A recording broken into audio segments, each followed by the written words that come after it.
এবার বলুন তো, ভারতের নাম কেন ভারত হলো, বা ভারতকে ইন্ডিয়া বলার কারণ কি? প্রথমেই আসি ভারতকে ভারত নামে ডাকার কারণ। ভারত নামের শিকড় খুঁজে পাই আমরা পুরাণে।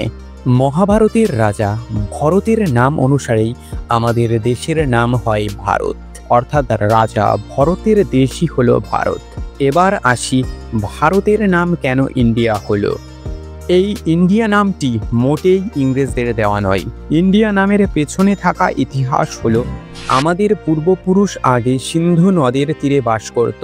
পারস্যরা সিন্ধু শব্দের দন্তের স উচ্চারণ করতে পারত না, তারা বলতো হ, তাই সিন্ধু হয়ে যায় হিন্দু। তারপরে এলো গ্রিক, অর্থাৎ আলেকজান্ডার ভারত আক্রমণ করতে। তারা তখন পারস্যদের হিন্দু নামটি শুনে বলতে শুরু করলো ইন্দোস। পরবর্তীকালে তা ল্যাটিন ভাষায় হয়ে যায় India.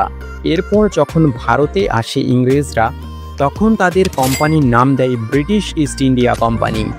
Indian army, Indian railway সমস্ত ক্ষেত্রে এই নামটি আরও বেশি জনপ্রিয় হয়ে যায়। আপনি ভারতকে কোন নামে ডাকেন, ইন্ডিয়া না ভারত? তা অবশ্যই কমেন্টে লিখে জানাবেন।